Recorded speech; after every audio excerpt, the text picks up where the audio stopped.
Hello friends, नमस्कार। स्वागत है आपका गवर्नमेंट एग्जाम प्रिपरेशन चैनल में। हम लोग जो है यूपीपी री एग्ज़ाम के लिए मिनी टेस्ट सीरीज कर रहे हैं और बिल्कुल सही ढंग से कर रहे हैं। कोशिश ये कर रहे हैं कि आपको जो है जो भी आने वाला एग्ज़ाम है जिसमें 4 शिफ्ट होंगे लगभग, उसको हम लोग अच्छे तरह से हैंडल कर सकें और अच्छे से अच्छे मार्क्स ला के अपना सिलेक्शन पक्का कर सकें। तो चलिए शुरू करते हैं आज का सेशन बिना देरी किए हुए। चैनल को जो है सब्सक्राइब कर दीजिए, लाइक कर दीजिए और शेयर कर दीजिए ताकि आप तक जो है ऐसा वीडियो पहुंचता रहे। चलिए देखिए आज का पहला क्वेश्चन क्या है। अन्य की तुलना में निम्नलिखित में से कौन सी मिट्टी काजू की वृद्धि के लिए अत्यधिक उपयुक्त है। ठीक है, किसके लिए? काजू की वृद्धि के लिए। ठीक है, जो कैसी नट होता है, काजू होता है, उसकी वृद्धि के लिए अत्यधिक उपयुक्त है। तो लाल लैटेराइट मिट्टी, काली कपास मिट्टी, जलोढ़ मिट्टी या शुष्क मिट्टी। तो जो सबसे बेहतरीन होता है काजू के विकास के लिए मिट्टियों में, वो होती है लाल लैटेराइट मिट्टी। क्या होती है? लाल लैटेराइट मिट्टी होती है। ठीक है, ये पूर्वी और पश्चिमी तट पे पाई जाती है। भारत के जो भी पेनिनसुला रीजन है उसके पूर्वी और पश्चिमी तट पे पाई जाती है लाल लैटेराइट मिट्टी। वैसा ही सेम टू सेम प्रश्न है, काजू उगाने के लिए किस प्रकार की मृदा का सबसे अधिक सबसे अधिक उपयुक्त है? कौन सी मिट्टी है? काली मिट्टी, जलोढ़ मिट्टी, लाल लैटेराइट मिट्टी या लाल पीली मृदा? तो उत्तर वही हो जाएगा, लाल लैटेराइट मिट्टी जो है काजू को उगाने के लिए क्या होती है? सबसे अच्छी होती है, सबसे बेहतरीन होती है। अगले प्रश्न पे आते हैं। मृदा को सर्वग्राही समूह के नाम से भी जाना जाता है। ठीक है, किस मृदा को सर्वग्राही समूह के नाम से भी जाना जाता है? काली को, रेगिस्तानी को, लैटेराइट को या लाल को? तो लाल मिट्टी को जो है सर्वग्राही समूह मिट्टी के नाम से जाना जाता है। अच्छा, लाल मिट्टी लाल क्यों होती है? ये होती है फेरिक ऑक्साइड के कारण। किसके कारण होती है? फेरिक ऑक्साइड के कारण जो है ये मिट्टी क्या होती है? लाल होती है। ये ध्यान रखने वाली बात है। ठीक है, फेरिक ऑक्साइड के कारण मिट्टी क्या होती है? लाल होती है। आगे बढ़ते हैं, अगले प्रश्न पे आते हैं। रेगर मिट्टी को डैश मिट्टी भी कहा जाता है। ठीक है, सारे प्रश्न जो है SSC CGL, SSC CHSL, SSC MTS या उत्तर प्रदेश में आए हुए प्रश्न है, उत्तर प्रदेश के एग्जाम्स में। ठीक है, और ये अपने आप में सारे स्टैंडर्ड प्रश्न है, बेहतरीन प्रश्न है। देखिए रेगर मिट्टी जो है, ये मैं जब मेंस दे रहा था उसमें भी पूछा गया था, उसका क्या बोलते हैं, स्टेशन मास्टर वाला। ठीक है, रेलवे का, उसमें पूछा गया था पोटास, काली मिट्टी, लाल मिट्टी, लोहा। तो ये काली मिट्टी होती है, उसको जो है लोकल तौर पर रेगर मिट्टी भी कहा जाता है, रेगर सॉइल। ठीक है, इसका नाम लोकल नाम है रेगर सॉइल, बाकी स्टैंडर्ड नाम क्या है? ब्लैक सॉइल नाम है, यानी कि काली मिट्टी नाम है। तो काली मिट्टी को ही रेगर मिट्टी कहा जाता है। अगले प्रश्न पे आते हैं। एक गहरी लाल मिट्टी है जो उष्णकटिबंधीय क्षेत्रों में पाई जाती है और अक्सर मेफिक आग्नेय आधार पर शैल पर विकसित होती है। ठीक है, ये आपको ये बताना है कि कौन सी एक गहरी लाल मिट्टी है जो उष्णकटिबंधीय क्षेत्रों में पाई जाती है और अक्सर मेफिक आग्नेय आधार पर शैल पर विकसित होती है। पेडोकल है, लैटेराइट है, एरिड है या सिलाइन है? आपको इसका उत्तर बताना। तो बी हो जाएगा, यानी कि लैटेराइट मिट्टी ही होती है जो उष्णकटिबंधीय क्षेत्रों में पाई जाती है, अक्सर मेफिक आग्नेय आधार शैल पर विकसित होती है और ये लाल रंग की भी होती है। इसका भी कलर क्या होता है? लाल होता है। इसमें भी फेरिक ऑक्साइड का मात्रा होता है और एल्युमिनियम ऑक्साइड का मात्रा होता है। ठीक है, आगे बढ़ते हैं। अब झील से संबंधित प्रश्न। निम्नलिखित में से कौन सी झील उस राज्य के साथ सही ढंग से सुमेलित है जिसमें यह स्थित है? ठीक है, तो देखिए इसमें आपको सही वाला चूज करना है। सही वाला कौन सी जो है सही अपने मतलब सही कनेक्ट है अपने राज्य से। देखिए डल झील जो है हिमाचल प्रदेश में नहीं है, ये कहाँ पे है? ये जम्मू एंड कश्मीर में है। ठीक है, जेएंडके में है। चिल्का झील महाराष्ट्र में नहीं है, ये कहाँ पे है? ये है आपकी उड़ीसा में। कहाँ पे है? उड़ीसा में है। भीमताल झील बिल्कुल उत्तराखंड में है, सही है। लोकतक झील असम में नहीं है। लोकतक झील आपकी कहाँ पे है? ये है आपकी मणिपुर में। कहाँ पे है? मणिपुर में है। ठीक है, इतना आपको याद रखना है। तो डल झील जम्मू एंड कश्मीर में है, चिल्का झील उड़ीसा में है, भीमताल झील उत्तराखंड में है, लोकतक झील मणिपुर में है। तो इसका जो उत्तर हो जाएगा वो हो जाएगा सी ऑप्शन।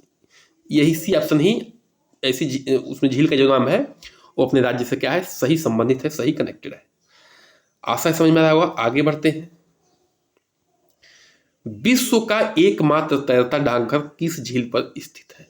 विश्व का एकमात्र तैरता डाकघर क्या है? तैरता डाकघर है।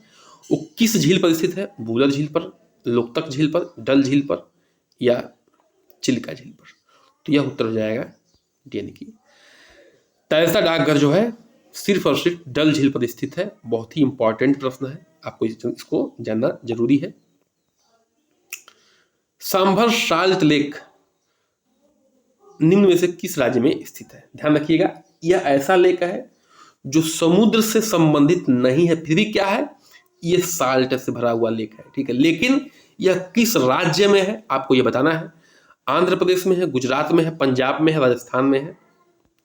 तो जो सांभर साल्ट लेक है वो आपके राजस्थान में है, जिसकी राजधानी क्या है? जयपुर, जिसको क्या कहते हैं?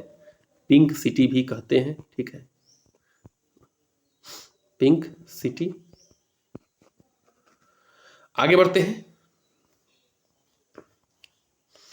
अन्यों की तुलना में निम्नलिखित में से कौन सी मिट्टी काजू की वृद्धि के लिए अधिक उपयुक्त है? फिर से वही प्रश्न आ गया। देखिए ये प्रश्न बहुत इतना इंपॉर्टेंट है कि बार बार पूछा जाता है। लाल लैटराइट मिट्टी, काली मिट्टी, शुष्क मिट्टी या जलोढ़ मिट्टी? लाल लैटराइट मिट्टी जो है क्या है, काजू के वृद्धि के लिए अत्यधिक उपयुक्त है। पोकोड झील निम्नलिखित में से भारत के किस राज्य में स्थित है? जो पोकोड झील है भारत के किस राज्य में स्थित है? केरल में, तमिलनाडु में, गुजरात में या पंजाब में? तो जो इसका आंसर हो जाएगा वो हो जाएगा, इसका उत्तर हो जाएगा आपका ए ऑप्शन। देखिए यह केरल के वायनाड जिले में स्थित है, वायनाड जिले में स्थित है। मीठे पानी की झील है, यह मीठे पानी की झील है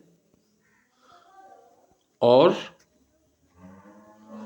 यह केरल के सबसे ऊंचाई पर स्थित झील है, सबसे ऊंची जगह पर स्थित झील है। ठीक है, सबसे अधिक ऊंचाई पर स्थित झील है।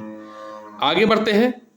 लैटराइट मिट्टी आयरन और डैश से भरपूर होती है। ठीक है, तो देखिए आयरन लैटराइट मिट्टी किसमें, उसमें क्या क्या होता है? पोटेशियम, चूना, एल्युमिनियम, नाइट्रोजन। तो लैटराइट मिट्टी में आयरन बता ही चुका हूं, और एल्युमिनियम का भी क्या होता है? ऑक्साइड होता है। तो लैटराइट मिट्टी में आयरन होता है और एल्युमिनियम दोनों मौजूद होता है। ठीक है, इसको ध्यान रखना है। आगे बढ़ते हैं।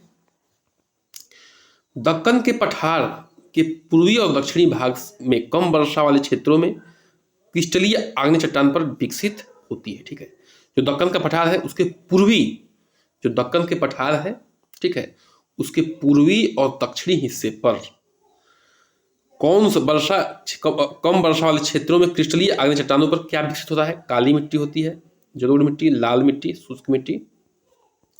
तो लाल मिट्टी जो है विकसित हुई है।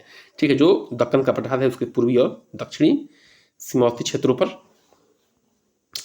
प्रायः प्रकृति में रेतीली और गुण में लवणीय होती है। ठीक है, प्रायः प्रकृति में रेतीली और गुण में लवणीय होती है। क्या होती है? शुष्क मिट्टी, जलोढ़ मिट्टी, मखरा लैटराइट मिट्टी या काली मिट्टी। रेतीली होती है और गुण में क्या होती है? लवणीय होती है। कौन सी मिट्टी होती है ये? तो ए ऑप्शन क्या हो जाएगा? इसका उत्तर हो जाएगा शुष्क मिट्टी जो होती है यह प्रकृति में रेतीली और गुण में क्या होती है? लवणीय होती है। आगे बढ़ते हैं। तोमसुंगो झील किस भारतीय राज्य में स्थित है? तोमसुंगो झील, अगर नाम पढ़ने में गलती हो रही है तो माफ करिएगा। तो सोमगो झील जो है किस भारतीय राज्य में स्थित है? मिजोरम में, अरुणाचल प्रदेश में, नागालैंड में या सिक्किम में? ठीक है, तो ये सिक्किम में स्थित है। ठीक है, सिक्किम जो है 3 देशों से घिरा हुआ है, नेपाल से, भूटान से और किससे बताइए? ये आपको बताना है, नेपाल, भूटान और चीन, 3 देशों से ये घिरा हुआ है सिक्किम राज्य। ठीक है, आगे बढ़ते हैं, अगले प्रश्न पे आते हैं। भारत में लाल मिट्टी सामान्यतः कौन से क्षेत्र में पाई जाती है? भारत में जो है लाल मिट्टी, अभी इसके बारे में बात हो चुकी है पिछले प्रश्न में, केवल पूर्वी क्षेत्रों में, केवल दक्षिणी क्षेत्रों में, दक्षिणी पठार के पूर्वी और दक्षिणी क्षेत्रों में, इनमें से कोई नहीं। तो दक्षिणी पठार के पूर्वी और दक्षिणी भाग में लाल मिट्टी सामान्यतः पाई जाती है। ठीक है, अभी इसके बारे में हम लोग पिछले प्रश्न में बात कर चुके हैं। भारत के पूर्वी और पश्चिमी तटों में पाई जाने वाली मिट्टी कौन सी है? ठीक है, अभी बात हो चुकी है कि भारत के पूर्वी और पश्चिमी तटों में पाई जाने वाली मिट्टी कौन सी है। लाल मिट्टी है, लैटराइट मिट्टी है, कछार मिट्टी, काली कपास मिट्टी। तो लैटराइट मिट्टी है जहां जिसपे जो काजू उत्पादन के लिए क्या है, बहुत ही जरूरी है। कोलेरू झील निम्नलिखित में से किस राज्य में है? कोलेरू झील किस राज्य में है? आंध्र प्रदेश में, तमिलनाडु में, मध्य प्रदेश में, केरल में। तो कोलेरू झील जो है किस में है? आंध्र प्रदेश में स्थित है। पर्वतों की लगातार श्रृंखला कौन सी है जिसकी उत्पत्ति भारत के समुद्री सीमा से लगभग समानांतर है? ठीक है, पर्वतों की लगातार श्रृंखला कौन सी है जिसकी उत्पत्ति भारत के समुद्री सीमा के लगभग समानांतर है? अरावली। देखिए लगातार श्रृंखला की बात हो रही है, तो पूरा पश्चिमी घाट, पूर्वी घाट। देखिए पूर्वी घाट भी लगभग समानांतर है, लेकिन ये लगातार नहीं है। देखिए ये नीचे का पेनिनसुलर रीजन है हमारे इंडिया का, तो पूर्वी घाट कैसी है? ऐसे कटी फटी है, लेकिन जो पश्चिमी घाट है एकदम लगातार है और सीमा के समवर्ती है। ठीक है, तो ये क्या है? आपकी पश्चिमी घाट है जो समुद्र के यानी कि अरब सागर के समानांतर तो है, अरब सागर के समानांतर है, और क्या है? कटी फटी भी नहीं है, क्या है? लगातार है। ठीक है, तो ये उत्तर हो जाएगा आपका डी ऑप्शन। डी ऑप्शन क्या हो जाएगा? आपका आंसर हो जाएगा। आगे बढ़ते हैं। रेणुका झील जो है किस राज्य में स्थित है? रेणुका झील महत्वपूर्ण प्रश्न है। किस राज्य में स्थित है? उत्तर प्रदेश में, मध्य प्रदेश में, अरुणाचल प्रदेश में, हिमाचल प्रदेश में। तो रेणुका झील स्थित है वो है आपके हिमाचल प्रदेश में। ठीक है, हिमाचल प्रदेश में रेणुका झील स्थित है। अंचार झील किस राज्य में स्थित है? अंचार झील जो है किस राज्य में स्थित है? ठीक है, देखिए जैसे रेणुका आया था आपके दिमाग में, तो ये जान लीजिए कि रेणुका नाम की लड़की कहाँ रहती है? हिमाचल प्रदेश में रहती है। रेणुका नाम की लड़की हिमाचल प्रदेश में रहती है। अचार कहाँ के लोग ज़्यादा खाते हैं? अब बस ट्रिक समझने के लिए, अचार कहाँ के लोग ज़्यादा खाते हैं? तो अंचार झील की बात कर रहा हूँ।